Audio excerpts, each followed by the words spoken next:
세계적인 성악가 루치아노 파바로티는 어린 시절을 가난하게 보냈습니다. 그는 12살 때 스칼라 극장의 전속 테너 가수인 베냐미오 질리의 공연을 보게 되었습니다. 너무도 큰 감동을 받고 이렇게 질문을 했습니다. 저도 선생님처럼 성공한 테너 가수가 되기를 원합니다. 선생님은 이렇게 노래할 때까지 얼마나 성악 공부를 하셨습니까? 그러자 진리가 대답을 했습니다. 나는 오늘도 공부를 했고 지금 막 공부를 마쳤지. 너는 지금 내가 공부하는 것을 본 거야. 공부는 평생 동안 하는 것이란다. 파바로티는 베냐미오 질리라고 하는 이 사람의 그 한마디 교훈을 평생도록 잊지를 않았습니다. 세계적인 테너 가수가 된 파바로티는 이렇게 말을 했습니다. 내가 노래를 그만두기 전까지 공부를 계속할 것입니다. 물론 나는 노래하는 재능을 가지고 태어났습니다. 그러나 이 자리에 내가 서게 된 것은 재능이 절반이었고 나머지 절반은 철저한 노력이었습니다. 여러분, 성공은 우연한 것이 아닙니다. 피나는 철저한 노력이 있어야 되는 것입니다. 그렇다면 야곱의 성공의 비결은 무엇이겠습니까? 그는 어려운 일을 수없이 많이 당했습니다. 그러나 그 모든 난관을 극복하고 승리해서 성공적인 삶을 살았습니다. 앞서가는 사람, 승리하는 사람, 성공하는 사람들을 살펴보면 그 나름대로 다 특징이 있습니다. 성공하지 못하는 사람은 모든 것을 탓으로 돌립니다. 탓. 환경 탓, 조상 탓, 부모 탓, 친구 탓, 아내 탓, 남편 탓으로 돌립니다.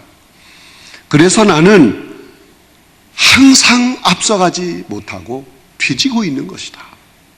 모든 걸 탓으로 돌리면서 그렇게 얘기를 합니다. 그러나 조금 더 생각해 보면 절대 그렇지 않습니다. 졸지에 골리앗과 싸워서 이긴 어린 소년 다윗을 생각해 보시기 바랍니다. 다윗이 골리앗과 싸우게 될 때 갑옷을 입지 않았습니다. 노투구를 쓰지도 않았습니다. 방패도 없었고 활과 창칼도 없었습니다. 그는 단지 지팡이 하나와 물매와 돌 5개가 전부였습니다. 반면에 골리앗은 키가 큰 거인이었고 완전 무장을 한 군인 장수였습니다. 그의 손에는 방패가 들려져 있었습니다. 머리에는 투구가, 몸에는 갑옷이, 허리에는 칼을 차고 또 한 손에는 창을 들고 싸우러 나섰던 것입니다. 모든 것이 다 구비되었습니다. 그러나 실제 게임에서 다윗이 물맷돌 하나를 던짐으로 싸움이 끝이 났습니다.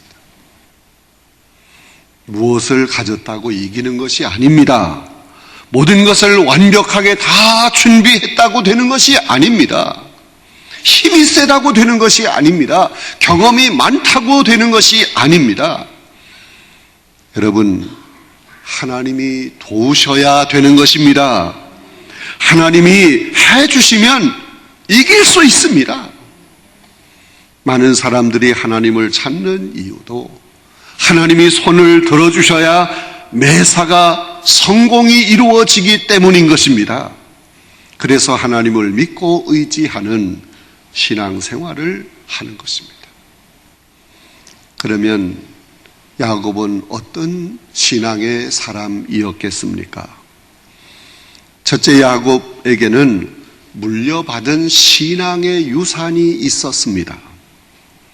야곱은 기도할 때 본문 9절 상반절에 보면 야곱이 또 이르되 내 조부 아브라함의 하나님 나의 아버지 이삭의 하나님 여호와여 라고 기도하고 있습니다.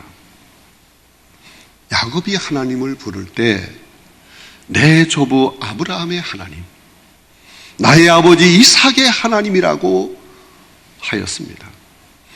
야곱은 틀림없이 그의 조부 아브라함에 대한 이야기를 많이 들으면서 자랐을 것입니다.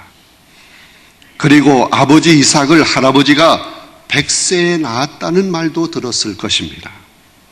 하나님이 함께 하셔서 아브라함은 어디로 가든지 하나님의 백성이라는 말을 들었고 일마다 때마다 하나님이 이삭을 도우셨다는 그 말을 수없이 듣고 자랐을 것입니다.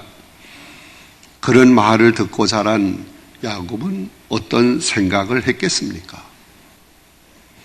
나는 우리 할아버지가 섬기던 하나님, 우리 할아버지와 동행해 주셨던 그 하나님에게 복을 받아야 돼. 100세의 자식을 주셨다지? 우리 아버지 이삭은 농사를 짓지 않던 분인데 가나안의 흉년이 들었을 때 그랄 땅에 갔다가 거기서 농사를 지었는데 100배나 얻었다지?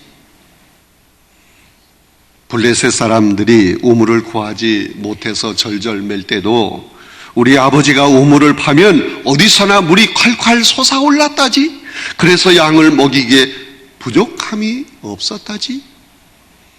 나도 우리 할아버지가 섬기던 그 하나님, 아버지가 섬기던 그 하나님을 섬겨야 한다. 야곱은 조상이 믿고 섬기던 그 하나님을 신앙의 유산으로 받게 되었던 것입니다. 사랑하는 성도 여러분, 믿음은 들음에서 나는 것입니다. 그러므로 자녀들이 어릴 때부터 하나님의 말씀을 많이 듣게 해야 하는 것입니다. 자녀들이 하나님이 주시는 놀라운 복을 받기를 원하십니까? 하나님의 말씀을 읽게 해야 합니다. 그 말씀을 듣게 해야 합니다. 그리고 자신이 체험한 하나님의 은혜를 간증해 주어야 합니다. 사람으로서 할 수 없었던 일을 하나님이 이루어 주셨다는 것을 계속해서 간증해 주어야 합니다. 그래서 자녀들이 하나님에 대한 신뢰감을 갖게 해야 합니다.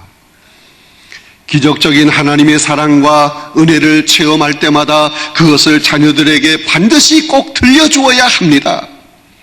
한 번으로 끝나지 말고 계속 또 반복해서 들려주어야 합니다.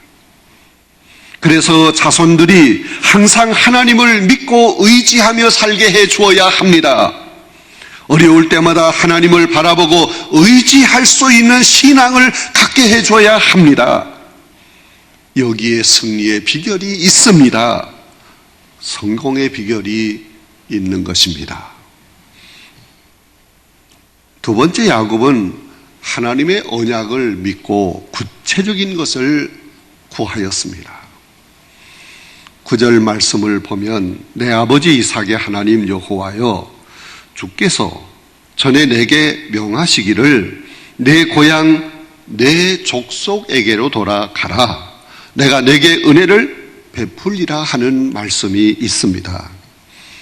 야곱이 지금 외삼촌 라반의 집에서 살다가 이제 마침내 고향으로 돌아가고 있는 것입니다. 왜 돌아가는 것입니까? 라반의 집이 싫어서, 외삼촌 집이 싫어서 가는 것입니까? 하나님이 명하셨기 때문에 그 명령에 순종하고 있는 것입니다. 그러므로 야곱은 하나님의 말씀을 믿고 그 말씀에 순종하며 구체적인 기도를 드린 것입니다. 하나님, 저는 하나님이 명하셔서 지금 가나안 땅으로 가고 있는 것입니다. 그런데 형 에서가 400인을 거느리고 온다고 합니다. 하나님, 저를 구원하여 주옵소서. 그의 손에서 건져 주옵소서. 하나님, 제게 주신 모든 것을 다 지켜주시고 앞날을 책임져 주시옵소서.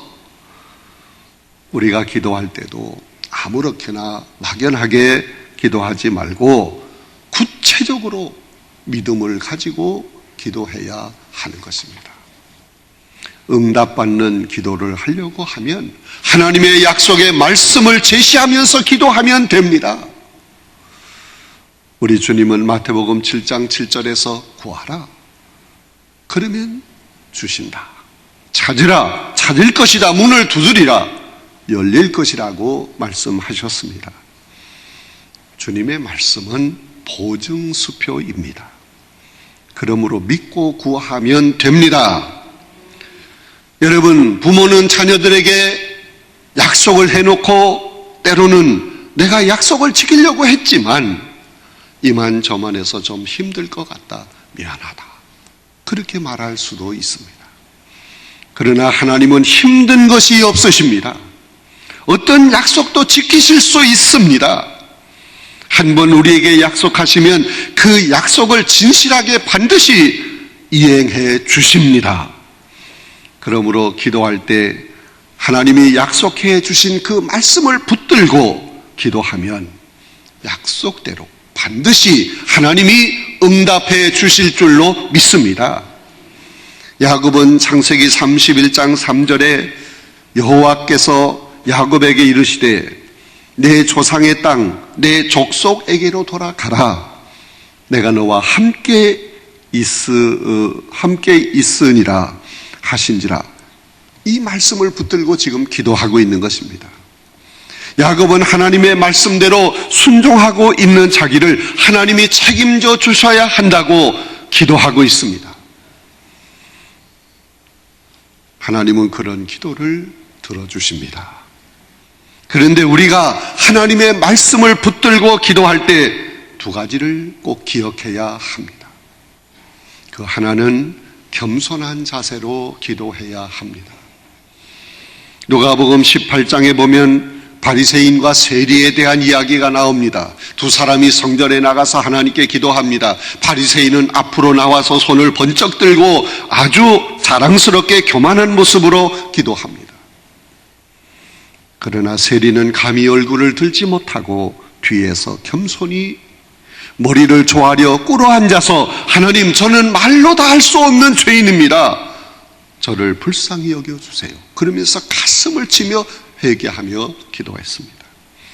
두 사람 중에 하나님께 의롭다 함을 얻은 사람은 세리였다고 하였습니다. 겸손하게 기도할 때 하나님이 그 기도를 귀하게 여기시고 들어주십니다. 또한 구체적인 기도를 해야 합니다. 대화는 언제나 구체적이어야 합니다. 사실적으로 설명을 잘해서 이해가 될 때 도움을 받게 되는 것입니다. 시편 69편 29절을 보면 다윗은 이렇게 기도했습니다. 나는 가난하고 슬프오니 하나님이여 주의 구원으로 나를 높이소서 기도했습니다. 이 기도는 날마다 일용할 양식을 달라는 기도입니다. 자신은 가난해서 슬프다는 것입니다. 그러므로 가난과 굶주림에서 벗어나게 해달라고 기도하고 있습니다. 야곱의 기도가 바로 이처럼 구체적인 기도를 하고 있는 것입니다. 하나님 말씀에 순종해서 고향 땅으로 가고 있는데 형 에서가 400명 장정을 거느리고 옵니다. 저에 대한 원한이 아직 풀어지지 않은 것 같습니다. 주께 간구하오니 내 형 에서의 손에서 나를 건져 주옵소서. 야곱은 구체적인 기도를 드리고 있습니다. 하나님은 겸손하게 구체적인 기도를 드릴 때 그 기도를 들어주십니다. 응답해 주십니다. 세 번째, 야곱은 받은 은혜에 감사할 줄 아는 사람이었습니다. 본문 10절에 보면 나는 주께서 주의 종에게 베푸신 모든 은총과 모든 진실하심을 조금도 감당할 수 없사오니 내가 내 지팡이만 가지고 이 요단을 건넜더니 지금은 2때나 이루었나이다 라고 말하고 있습니다. 야곱은 과거를 회상하면서 하나님께 감사하고 있습니다. 사람들은 하나님이 주신 복에 그만 취해버려서 지난날 하나님이 주신 그 복을 까맣게 잊어버릴 때가 많습니다. 전설 같은 이야기가 하나 있습니다. 이 성경에 없는 전설 같은 이야기입니다.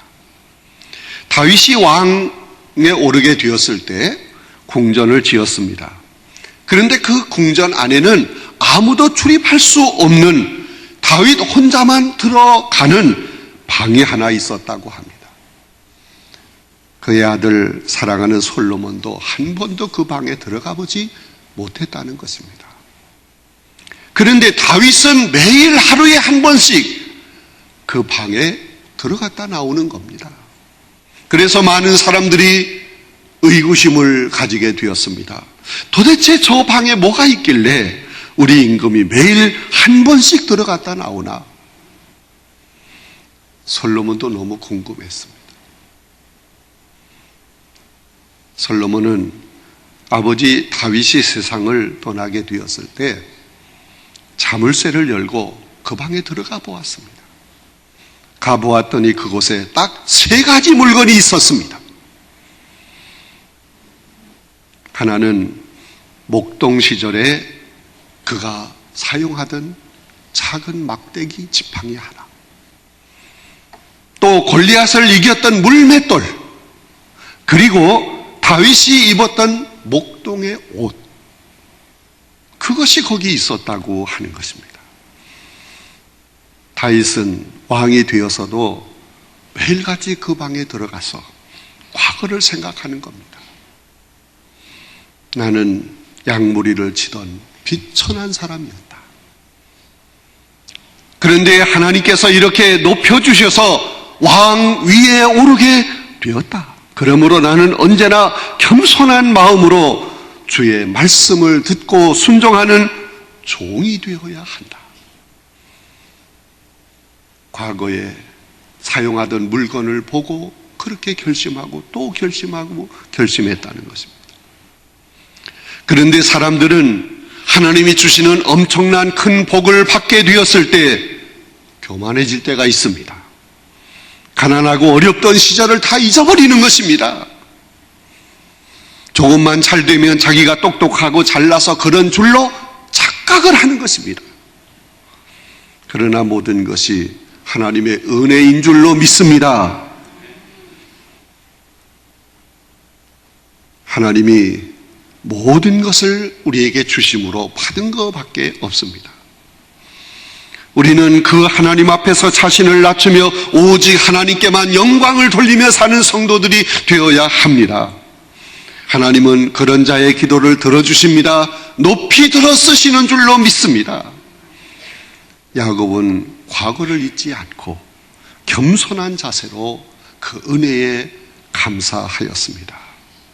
야곱은 내가 지팡이 하나만 의지해서 고향을 떠나왔는데 하나님이 내게 우양을 주시고 낙타를 주시고 많은 자녀를 주시고 노비를 주셨습니다. 그리고 아내를 주시고 가정을 주셨습니다. 이 모든 것이 하나님의 은혜인 줄로 믿습니다.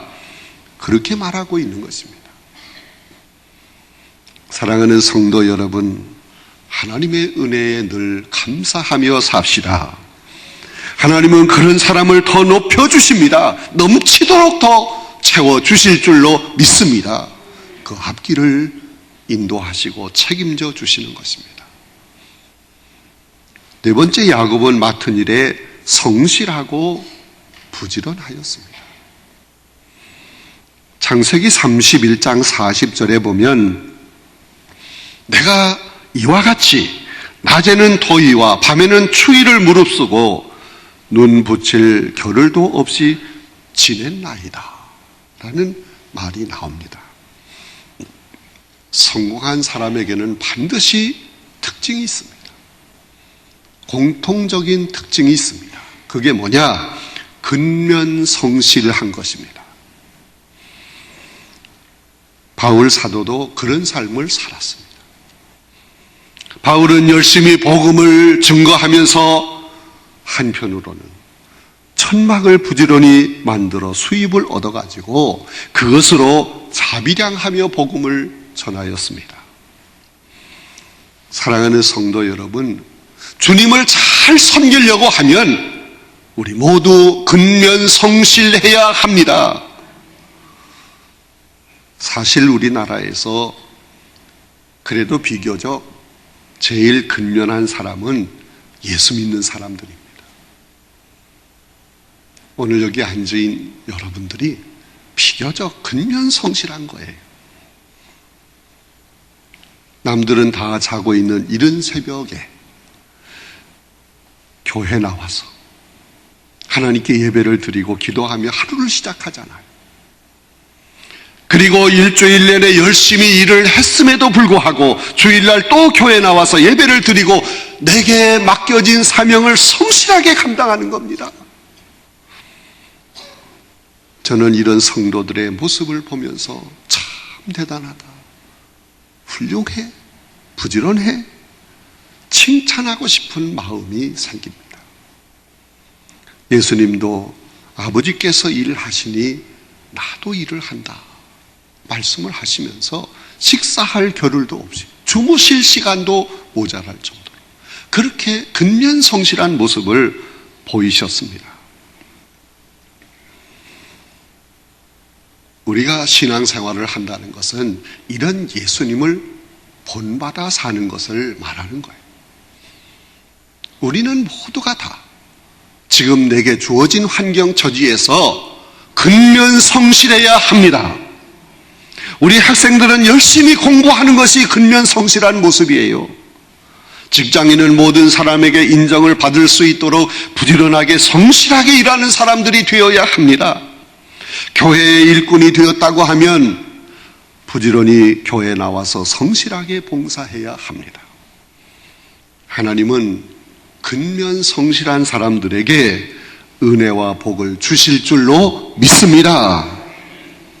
모든 만물을 다 창조하신 하나님께서 인간에게 하신 말씀이 무엇입니까? 엿새 동안 힘써서 일을 해라. 그리고 일에 되는 날은 안식일로 지키라고 말씀하셨습니다. 하나님은 힘써서 부지런히 열심히 일을 하는 사람에게 더 많은 복을 주실 줄로 믿습니다. 더 많은 것을 맡겨주실 줄로 믿습니다. 야곱은 근면성실했습니다. 부지런했습니다. 그래서 하나님이 주시는 놀라운 은혜를 차고도 넘치게 받은 것입니다. 지팡이 하나만 의지하고 고향을 떠났던 야곱이 엄청난 부를 누리게 된 그 비결이, 그 성공의 비결이 무엇입니까? 야곱의 성공의 비결은 물려받은 신앙의 유산을 소중하게 생각했습니다. 그는 그런 신앙으로 하나님 제일주의, 하나님 우선주의로 살았습니다. 그는 하나님의 언약의 말씀을 믿고 확신하며 끝까지 기도했습니다. 그는 받은 은혜에 감사할 줄 아는 사람이었습니다. 맡은 일에 전심 전력을 다하는 성실한 삶을 살았습니다. 이러한 야곱의 성공 비결이 여러분의 삶의 비결이 될 수 있기를 간절히 바랍니다. 2016년도를 야곱의 성공 비결을 붙들고 새롭게 시작하는 여러분 모두가 다 되시기를 간절히 바랍니다. 하나님이 여러분의 삶을 책임져 주실 것입니다. 여러분의 앞길을 열어주실 것입니다. 여러분에게 성공적인 삶, 승리의 삶을 살도록 이끌어 주실 것입니다.